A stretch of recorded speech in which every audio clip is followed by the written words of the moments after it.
6 മാസത്തെ +2 അത് വാലിഡിറ്റി ഉണ്ടോ അല്ലേ? നിങ്ങൾ പലരുടെയും സംശയം അതാണ്. അതുമാത്രമല്ല, അതിന് ഏജ് ലിമിറ്റ് ഉണ്ടോ, അത് പഠിക്കാൻ ബുദ്ധിമുട്ടുണ്ടോ, അത് ഏത് യൂണിവേഴ്സിറ്റിൻ്റെ കീഴിലുള്ളതാണ്, അല്ലെങ്കിൽ അത് ബോർഡിൻ്റെ കീഴിലുള്ളതാണോ, അങ്ങനെ പല സംശയങ്ങളും നിങ്ങൾക്കുണ്ടാവും. നമ്മൾ ആദ്യം മനസ്സിലാക്കേണ്ടത് ഈ 6 മാസത്തെ +2 എന്ന് പറയുന്നതിന് പകരം ഇത് NIOS എക്സാമാണ്. കേന്ദ്ര ഗവൺമെൻറ് നേരിട്ട് നടത്തുന്ന ഒരു എക്സാമാണ് ഈ NIOS എക്സാം എന്ന് പറയുന്നത്. ഇത് വാലിഡിറ്റി ഉണ്ടോ എന്ന ചോദ്യത്തിന് ഒരു പ്രസക്തിയില്ല. കാരണം കേന്ദ്ര ഗവൺമെൻറ് നടത്തുന്ന എക്സാമാണ്. നിങ്ങൾക്ക് ഏത് എക്സാം വേണമെങ്കിലും +2 കഴിഞ്ഞിട്ടുള്ള, അതായത് നിങ്ങൾ +2 ആണ് എടുത്തതെന്നുണ്ടെങ്കിൽ ആ +2 കഴിഞ്ഞിട്ട് ഏത് എക്സാം വേണമെങ്കിലും അറ്റൻഡ് ചെയ്യാം. എസ്പെഷ്യലി നീറ്റ് എൻട്രൻസ് എക്സാം, അതല്ലെങ്കിൽ PSC എക്സാം, അല്ലെങ്കിൽ UPSC എക്സാം, അങ്ങനെ ഗവൺമെൻറ് നടത്തുന്ന എല്ലാ എക്സാമുകളും നമുക്ക് +2 എക്സാമിൻ്റെ സർട്ടിഫിക്കറ്റ് വെച്ചുകൊണ്ട് തന്നെ ചെയ്യാം. അപ്പോൾ ഞാൻ പറഞ്ഞു വരുന്നത്, സാധാരണ +2 സർട്ടിഫിക്കറ്റിൻ്റെ അതേ വാലിഡിറ്റിയിൽ തന്നെ നമുക്ക് ഈ NIOS സർട്ടിഫിക്കറ്റ് ഉപയോഗിക്കാം.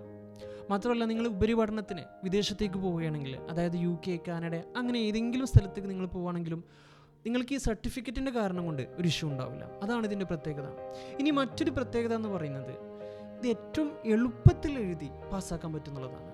അതായത് നമ്മൾ വീട്ടിലിരുന്നു കൊണ്ട്, അല്ലെങ്കിൽ നമ്മൾ ജോലി ചെയ്യുന്നുണ്ടെങ്കിൽ ആ ജോലി ചെയ്തുകൊണ്ട് തന്നെ നമുക്ക് എഴുതി പാസ്സാകാൻ പറ്റുന്ന രീതിയിലാണ് നമ്മുടെ EduPlus ടീം അല്ലെങ്കിൽ EduPlus അക്കാഡമി ഇതിനെ സെറ്റ് ചെയ്തിട്ടുള്ളത്. അപ്പോൾ നിങ്ങൾക്ക് തീർച്ചയായിട്ടും EduPlus അക്കാഡമിയിൽ ഇരുന്നിട്ട് തന്നെ, അല്ലെങ്കിൽ EduPlus അക്കാഡമിയിൽ വരാതെ തന്നെ നിങ്ങൾക്ക് വീട്ടിലിരുന്ന് പഠിക്കാം എന്നുള്ളതാണ് ഇതിൻ്റെ ഏറ്റവും വലിയ പ്രത്യേകത. എക്സാം മാത്രം വന്ന് എഴുതിയാൽ മതി.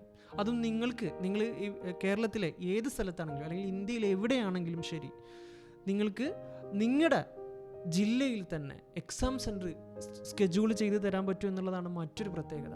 അപ്പോൾ ഇതൊക്കെയാണ് NIOSൻ്റെ ഒരു പ്രത്യേകത എന്ന് പറയുന്നത്.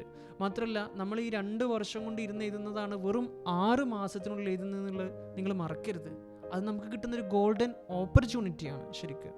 സോ നിങ്ങളൊരു +2 ഇല്ലാത്തവൻ, അതല്ലെങ്കിൽ 10ാം ക്ലാസ് ഇല്ലാത്തവൻ എന്ന പേരിൽ സമൂഹത്തിൽ നിന്ന് നിങ്ങൾ മാറ്റി നിർത്തപ്പെടരുത്. +2 ഇല്ലാത്ത കാരണം കൊണ്ട് നിങ്ങൾ ഒരവസരവും നഷ്ടപ്പെടുത്തരുത്. നിങ്ങൾ ഓക്കെ ആണെങ്കിൽ EduPlus ഉണ്ട് കൂടെ.